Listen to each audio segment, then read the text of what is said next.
Igual es interesante hacia dónde va la industria, porque si bien es cierto, están atrasados y todo, y también, bueno, Uber trató de sacar, no se sabía nada de estos como autos autónomos que...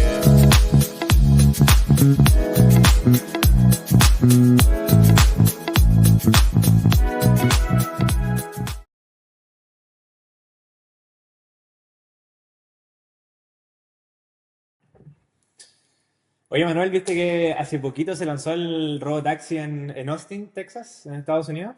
Sí, sí, pues, sí, y fue un desastre, dicen, o sea, Sí. como súper en deuda respecto a lo que se prometió. O sea, vienen años hablando de conducción autónoma, a mí me carga manejar y vengo esperando que llegue a Chile el auto que se maneja solo y ni siquiera funciona en San Francisco. O sea, Claro.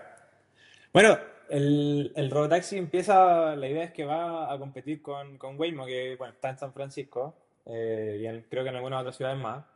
Es interesante porque tienen distintos approach uno y otro.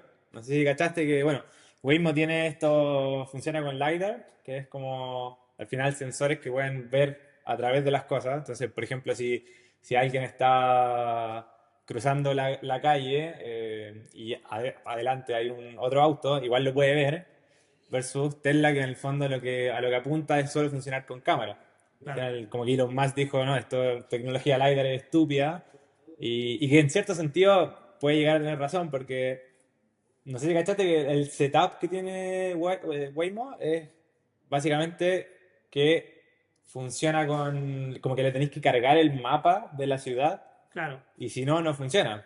Y lo que en el fondo dice Tesla es que no todos los autos van a tener todo eso incorporado en el fondo. O Claro. sea, como que meterle más hardware y meterle como más data a un auto no va a funcionar. La idea es que sea como un auto común y corriente que se maneja solo, en el fondo. Claro.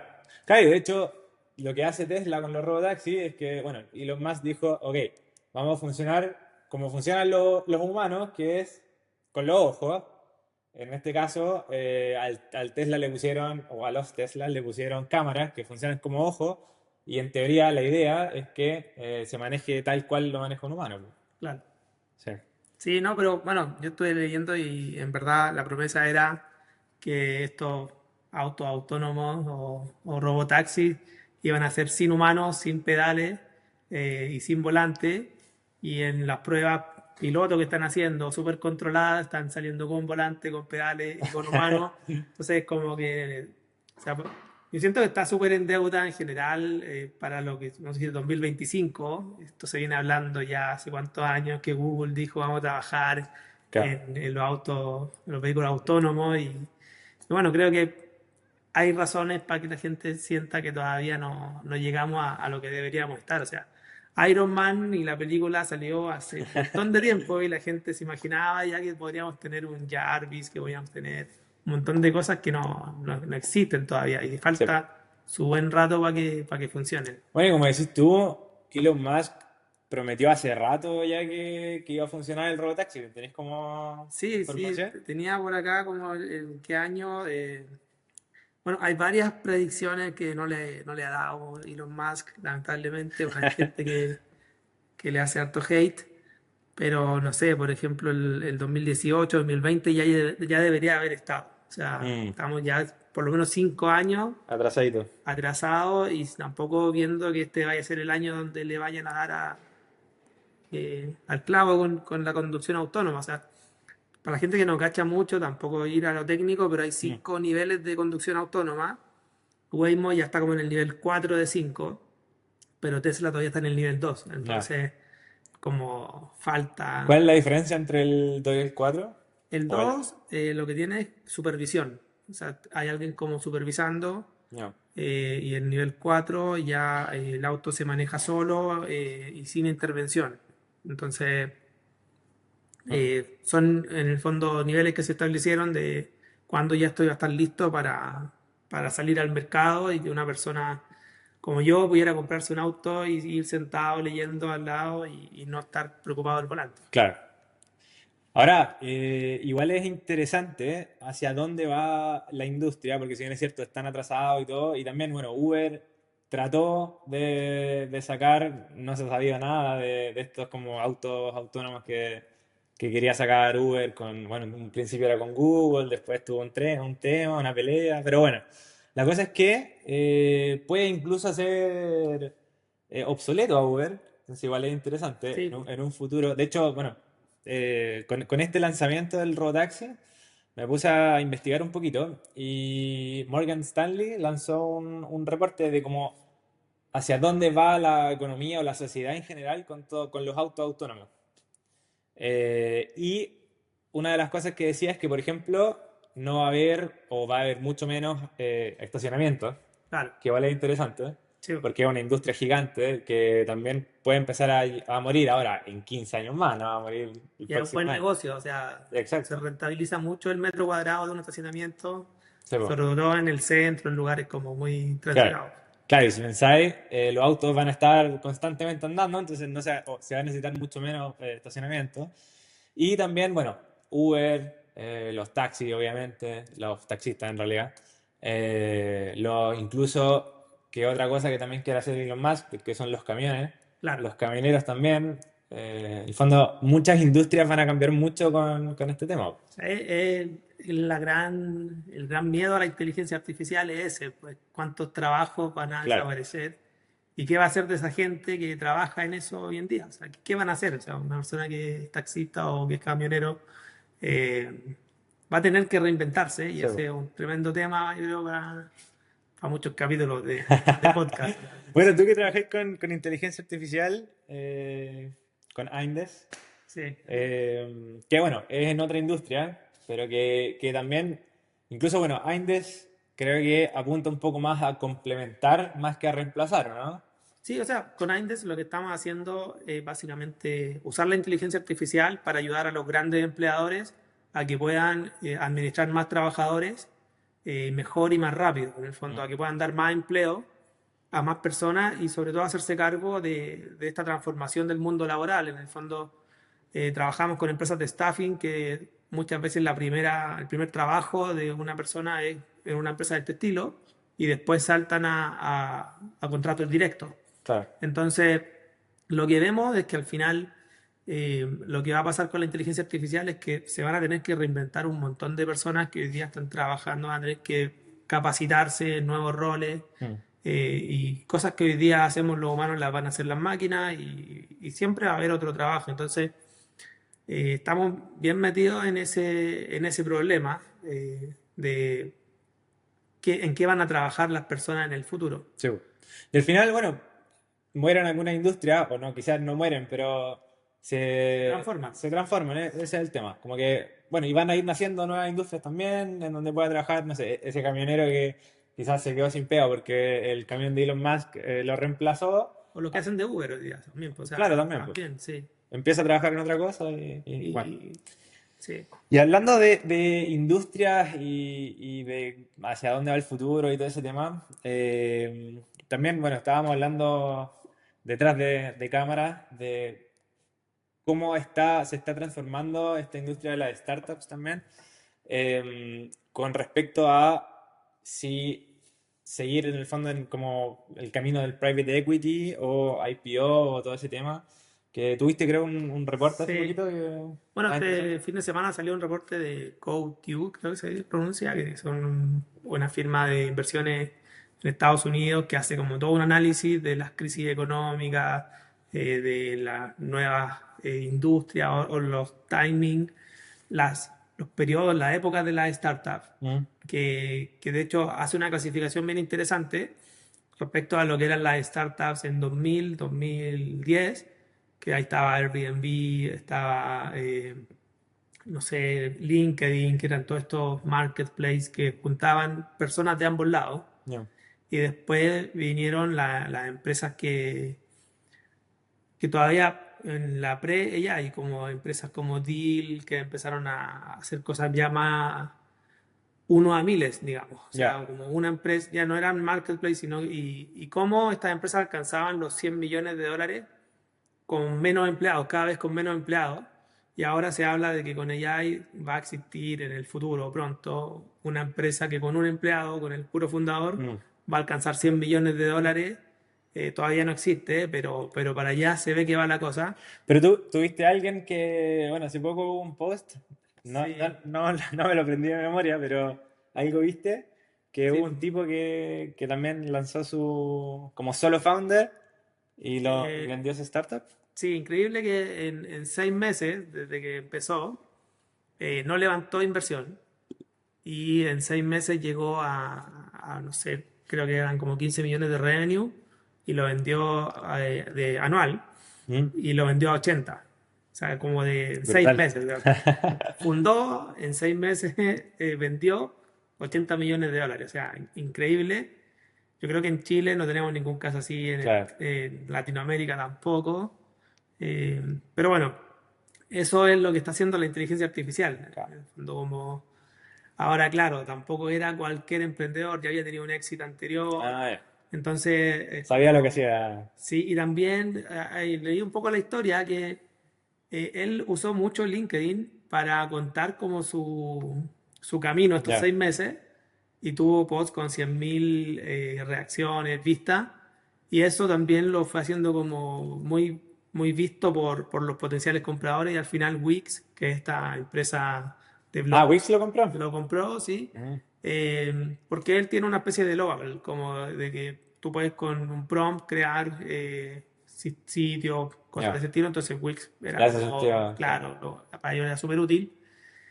Pero lo que te decía, o sea, este informe es bien, bien interesante porque muestra cómo eh, todo lo que nosotros leímos y aprendimos de cómo se hacía una startup, el Product-Led Growth, que era como la segunda, los siguientes 10 años, te comenté Airbnb, LinkedIn 10 Mm, años, después venía el Product-Led Growth, que era como estos productos, tú en el fondo lanzabas un sistema que no necesitaba un equipo de venta porque el producto solo se vendía, era como tú claro. entras, te creas tu cuenta, después pones tu tarjeta, pagas, como que esa época también ya terminó. Ahora viene la época de los productos potenciados por AI, donde está Cursor y Level Labs, un montón de empresas que también ahora para llegar a 100 millones de ARR con menos de 100 empleados. O Claro, sea, no necesitan tanta inversión. entonces, bueno, y también hablando de lo que tú decías, el estado del mercado y las startups, cada vez son menos frecuentes los IPO, que son Mm, cuando las empresas salen a la bolsa y se está fortaleciendo mucho el mercado privado. O sea, las empresas se hacen muy valiosas y es más fácil hacer un exit porque te compraron que porque fuiste a la bolsa. De hecho, claro. Rappi viene anunciando que iba a salir a la bolsa y no lo ha hecho, y así un montón de empresas que ya llevan su buen rato. Sí. Bueno, WAM también hace poco anunció, pero claro, al final tiene sentido y ha pasado también mucho al revés, que son startups que, no sé, el caso Lemonade, no sé si los Sí. cacháis, que en el fondo, ok, lanzaron IPO y a los 6 meses empezaron a caer, a caer, a caer, a caer, a caer y terminan menos 90% del precio del lanzamiento.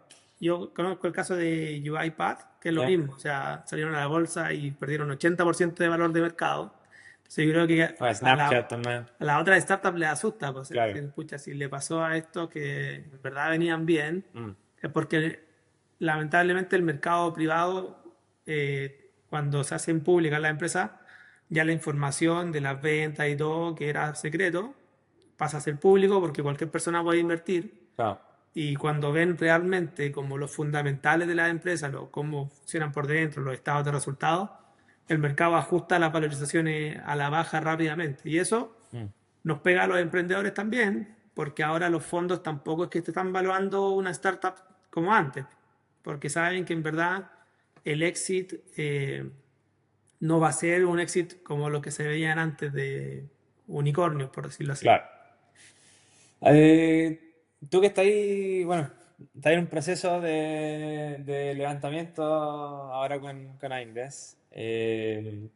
¿Cómo ves las conversaciones que has tenido como con fondos y eso? ¿Cómo veis el estado del arte de esta industria, más en particular en Chile?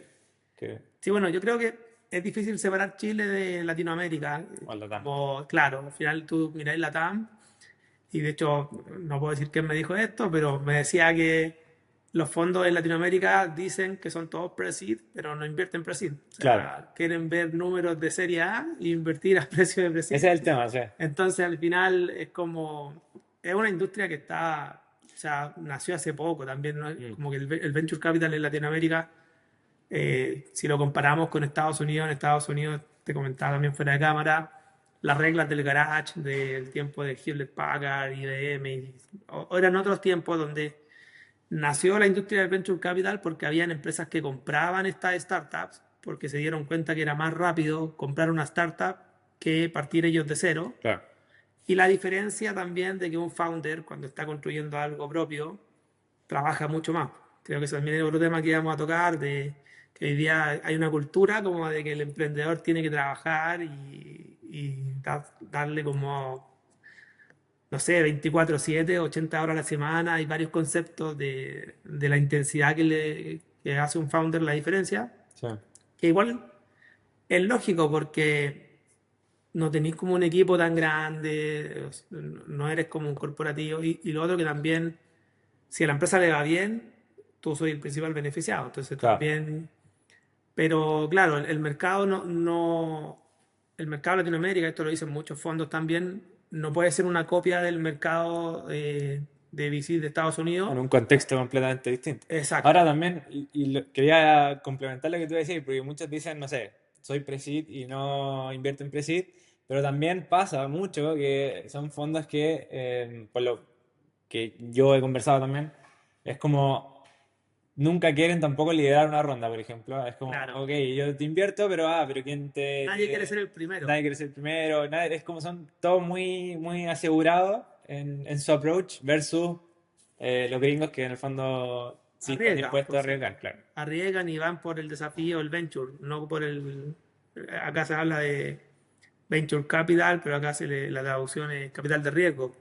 Claro, y el riesgo está faltando. Claro, y esto también son cosas que repito que he escuchado, que Mm, eh, si tú, por ejemplo, supieras cuál es el próximo corner shop de Chile, tú vas a querer ser el único que invierte en ese corner shop. claro, Pero si tú inviertes y sabes que va a fallar, no vas a querer ser el único. Vas a querer que ojalá otros más fallaron contigo, no fuiste el único que se equivocó. claro. Entonces creo que esa es como un poco la realidad del ecosistema. Y le pasó a todos los grandes founders locales. 100 reuniones para el primer cheque. O sea, eso Mm, como que al final ya es normal que tienes que golpear 100 puertas y para recién... eh, pero como te decía, los fondos dicen, no, invierto en pre-seed, pero tenéis que tener revenue. También, si uno mira la escuela de emprendimiento Y Combinator, te dice, crea un producto que la gente ame y después escálalo. mm. Y financiar esa etapa es difícil, o sea, en Latinoamérica y uno termina al final hablando con fondos de Europa, de Estados Unidos, que entienden como el juego de otra manera y que al final también, y creo que es otro tema que tenemos ahí en la pauta, es que una startup tiene que pensarse global, o sea, Mm. hacer una startup como para que sea para Latinoamérica o para Chile no tiene sentido, porque son mercados difíciles, chicos. Quizás sí está bueno para que te compre el competidor global, Mm. puede ser, como una estrategia de éxito. Pero la idea de hacer una startup es hacer una cosa que sea grande de verdad, o sea, y que crezca rápido, tiene como varias componentes Sí. que lamentablemente hoy día a todos se le llama startup, como que alguien emprende en cualquier cosa y dice, no, estoy haciendo una startup.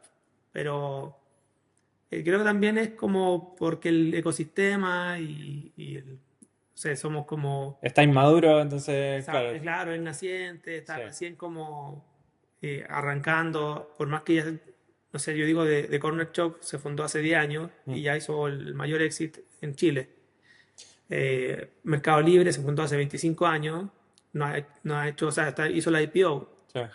pero eso, o sea, los ecosistemas requieren de casos de éxito para que los demás también se vayan sumando. Y al final, bueno, se da mucho también, y quizás se da más en Latinoamérica, y puede que sea un tema súper interesante de investigar, y me encantaría investigarlo, de hecho, que se da más en Latinoamérica, puede ser, este fenómeno de la startup zombie, Sí, que al final quizás empezó como startup y empezó creciendo rápido y todo, pero se estancó y bueno, dejó de crecer y se transformó quizás en una como pyme innovadora que por lo demás no hay nada malo también en ser una pyme.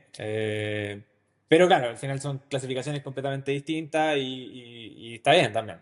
Ahora, el por qué pasa, y por eso decía que quizás pasa más en Latinoamérica, estaba hablando con un tipo la otra vez, y me decía que, claro, puede ser que el costo de oportunidad en Estados Unidos, por ejemplo, en Europa, en donde es más fácil quizás encontrar un trabajo mejor remunerado, es distinto que en Latinoamérica, que en el fondo no es tan fácil encontrar un trabajo como bien remunerado. Entonces, si estás emprendiendo y empezaste como startup y quizás te estancaste, pero estás facturando bien y te da para pagarte un buen sueldo, es como, ok, estoy bien, ¿para qué voy a seguir arriesgándome? ¿Para qué voy a seguir creciendo? Si Sí. ya estoy bien y estoy mejor que quizás como estaría trabajando en un banco, qué sé yo.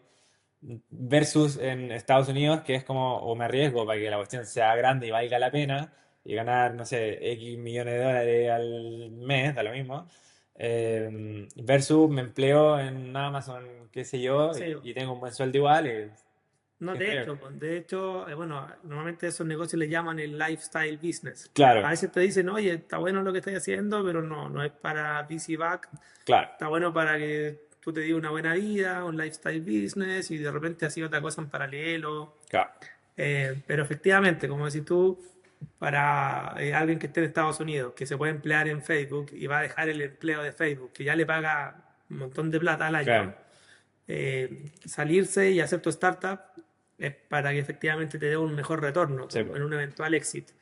Sí, no, Acá, claro, acá en Latinoamérica, de repente, eh, un founder que ahora está en México, que me mentorea harto, me hablaba de los pimecornios, que como que nacen para ser unicornio, pero se convierten en pymes. claro. Pero yo creo que tampoco, como dices tú, está mal, porque la startup tiene en su intrínsecamente un riesgo Mm, de que falle. Y si el fallar significa que vas a tener un negocio que te va a dar dividendos todos los meses, quizás no es tanto un fallo, ¿sabes? Como, claro. no sé, pues igual construiste algo, el valor está en el camino también que hiciste y la experiencia que ganaste. Claro, para el que te invirtió Ese es el único tema, claro. esperando un exit, es un fracaso. Es como fracasaste porque no me devolviste, ni siquiera puedo vender mi participación. Claro. Es un fracaso para el inversionista, pero quizás no para el founder. Mm. Y bueno, y en todo caso, yo creo que también está un poco como interiorizado eso para los inversionistas, al menos en los mercados más maduros, como decíamos, que en el fondo, y como te digo, este tema es súper interesante, y estuve investigando un poco. En Europa creo que el 60% termina siendo como zombie startup. Y yo Claro. creo que, bueno, como el 15% termina siendo como algún exit, algún tipo de exit, o era como el 12% y el resto fracasa. Y yo creo que esos números ya están interiorizados y al final es como, quizás no es tanto un fracaso A los para los inversores. inversionistas, sino que, Pero, como decía, ¿por qué no es tanto un fracaso? Porque tenía un porcentaje que sí hace el exit y que al final claro, ellos tienen un portafolio sí, y dicen, mientras el portafolio me retorne, no me importa tanto que algunos sean sí, claro. zombies, pero en Latinoamérica lo que nos Ese falta son los portafolio exits. existe, Pues. sí, pues, Te faltan esos 10 que en el fondo pagan al resto claro. y que al final es bueno porque generan ecosistemas. O sea, y muchas veces también a esos que les fue bien terminan absorbiendo a los que les fue mal. Hay conceptos de acqui-hire que en el Mm, fondo es como, no sé, pues a ti te va súper bien y me compráis a Indes con todos los empleados, tú te haces cargo de la nómina. Quizás no es un mal, no es el peor escenario para una startup que te adquieran, incluso en la serie esta famosa de Silicon Valley de HBO muestran que hay casos que, pucha, necesito contratar, acabo de levantar una serie C, claro. necesito contratar 50 desarrolladores, no están en el mercado, pero si voy y compro una startup, sumé 50 desarrolladores rápidamente, que además conocen lo que es una startup, porque ese es otro tema. Conversaba con founders que me dicen, oye, ¿cómo contrato a los primeros desarrolladores? Y los tienen un mes y se asustan porque dicen, oye, estoy muy intenso, yo Mm, quiero una pega más tranquila. Entonces, de repente es bueno que, como te decía, cuando hay un portafolio y tienes startups que la sacan del estadio, te da para que otras se conviertan en zombies. claro. Pero si tenía un portafolio donde ninguno la sacó del estadio, ahí cambia el panorama para el inversor y también para el emprendedor. Sí. Oye, y bueno, mencionaste las 11 reglas de HP. Estaba interesante la historia, la estábamos Sí. conversando fuera de cámara. Entonces, cuéntanos un poquito para que ahí sepamos de qué se trata.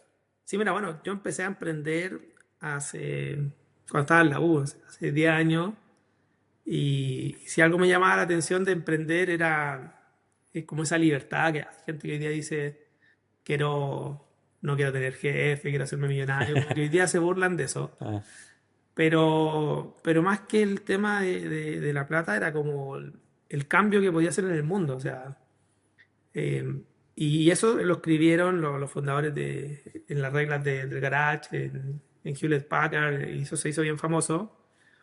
Y son 11, o sea, está la primera que es como cree que puedes cambiar el mundo. O sea, yo creo que eso es lo primero que un emprendedor tiene que creérsela, porque hay que tener un poco de ego para esto igual. O sea, ¿por qué totalmente. voy a ser yo el que va a hacer una empresa que va a funcionar en 10 países?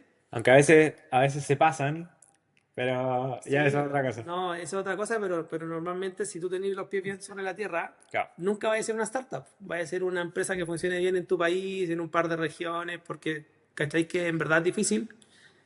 Entonces el emprendedor tiene que creer eso, porque es capaz de hacer un cambio en el mundo. Bueno, son 11, no sé si las voy a leer todas. La que me gusta a más es que te gusta como más eso. eh, el tema de trabajar rápido, mantener siempre como tu capacidad de abrir el computador y ponerte, concentrarte a trabajar. Mm, Compartir, yo creo que eso también es algo que son como de las reglas que más me gustan, el tema de que los founders siempre nos ayudamos entre sí. mm, Podéis estar con muchas cosas que hacer, pero si alguien te dice, oye, dame 10 minutos, 20 minutos para contarte en lo que estoy atrapado, a ver si me podéis dar otro punto de vista, siempre el founder te va a decir, sí, dale, conversemos. Por último, va a decirte, sabéis que estáis mal, pues estáis haciendo todo mal, claro. pero te da otro punto de vista. Y hay una que habla como de que las ideas radicales no son malas ideas, que a veces cuando tú planteas una idea te dicen, oye, no, esa cuestión es imposible, quizás no es tan malo que te digan eso, Mm, como que y el no a la burocracia, yo creo que eso también es algo que, porque un emprendedor no podría nunca trabajar en una corporación, es porque el tener que pedirle permiso a 4 o 5 personas para hacer algo, claro, no va con los emprendedores. Al sí. final, tú querés moverte, es como mejor pedir perdón que pedir permiso, dicen al final. Pero bueno, son varias y lo invito a buscarlas, las reglas del garage. Creo que son bien inspiradoras. Y creo que no está mal inspirarse en esos casos de cómo se creó esta industria de las startups. Sí, claro. Bueno, y tú mencionabas también el trabajar rápido y mencionabas también que esto lo viste en la U. Y ahí el último tema que teníamos pensado era respecto a, bueno, cómo la academia en general o los libros que nosotros vemos a propósito de también este contenido que te inspiró tanto, terminan siendo muy desactualizados para el mundo en el que vivimos ahora, para el estado de la industria en el que estamos trabajando. Y es que, claro, en el fondo tú leí un libro, leí un paper incluso, y no sé quién lee papers, pero bueno. Eh, claro, son cosas que se escribieron hace 2 años atrás, probablemente, o incluso más, aunque se hayan lanzado quizás este año, ¿cierto? Entonces ya están atrasados las cosas que se lanzaron este año, imagínate qué tan atrasadas están las que se lanzaron hace 20 años atrás. Entonces, Es difícil porque la academia, si bien está bueno como no cometer los mismos errores una y otra vez, o sea, conocer la historia, pero todavía hay memes que tu clase uno de marketing es que vende Starbucks, claro. como, y Starbucks se fundó hace décadas y no es una startup ya tampoco, o sea, alguna vez quizás lo fue. Mm, Y siempre muy basado en los casos de éxito. Yo creo que se hacen estudios y yo creo que es valorable tratar de entender cuáles son los principales factores de fallas de la startup y eso está bueno saberlo. Pero el mundo cambia muy rápido, o sea, esos casos se construyeron y esos factores se evaluaron sobre startups que se construyeron hace 10 años, 15 años o 5 años en el mejor de los casos. Los claro. libros, te hablaba del libro de Product Led Growth, uno dice, vaya a ser una startup y va a ser un producto que se vende solo. Claro, quizás funcionó hasta antes de la IA. Mm, Eh, o voy a hacer un equipo comercial y voy a tener un SDR y ahora lo que más ve uno son empresas de inteligencia artificial para vender con agentes. Claro, Entonces, claro, uno lee un montón de libros, igual se preocupa de conocer la historia y cómo se han fundado otras startups, pero el mundo cambia más rápido que eso. Entonces, al final, eh, es difícil como hacer un guión y creo que ese es como el principal mensaje, como esperar que exista un guión de cómo se hace una startup y poder transmitirlo y enseñarlo, yo creo que es imposible. sí, po. Y lamentablemente uno ve que hay personas que tratan de hacer eso, como porque se supone que cada startup es un outlier, ¿eh? O sea, tiene que ser algo como único y que va a lograr algo que nadie logró. Como decía, tampoco es como que cometamos los mismos errores que se cometieron antes, pero quizás lo que era un error en una época deja de ser un error en otro contexto. Sí. Entonces No, hay y que tener mucho criterio. para eso sirve un montón. Y todo esto va a decir, no, no es para decir que en el fondo no leamos y no nos informemos, que está espectacular hacerlo, sino que para tomarlo con pinzas simplemente. Eso es Exactamente, yo creo porque, que ese es el mm, concepto, como tomar las cosas con pinza, analizar si en tu contexto, en tu mercado, claro, en tu startup aplica. Y eso me fijaba cuando un founder que en verdad estuvo ahí te da feedback, te dice como, mira, ¿sabes qué? Lo que te voy a decir es basado en mi experiencia, en claro. lo que yo Esto hice, me funciona a mí aunque o no me funciona a mí. estuve en tu misma industria, pero quizás las cosas han cambiado y creo que eso como que la diferencia entre alguien que en verdad estuvo en la trinchera haciendo algo, que alguien que te habla como desde afuera, desde lo que leyó o lo que vio. Solo la teoría. Sí, entonces, Ah, pero yo creo que estamos en un momento histórico muy interesante para hacer una startup, mm, porque son tantos los cambios que están ocurriendo en simultáneo que es muy difícil saber cuál va a ser el próximo Facebook, el próximo, no sé, el próximo Apple, etcétera. O sea, creo que como el caso que mencionaste de un founder que en 6 meses vende su empresa en 80 millones de dólares, se se van a van a ver empezar a cada vez más. repetir esos casos Sí. y es la ansiedad que empezáis a sentir de me estoy perdiendo de algo que está pasando y que puedo quedar obsoleto también. O Claro. sea, Bueno, con eso cerramos. buena. Estamos en el tiempo. Buena conversa, Manuel, y ahí estamos para los próximos capítulos de el nuevo formato de Express Startup.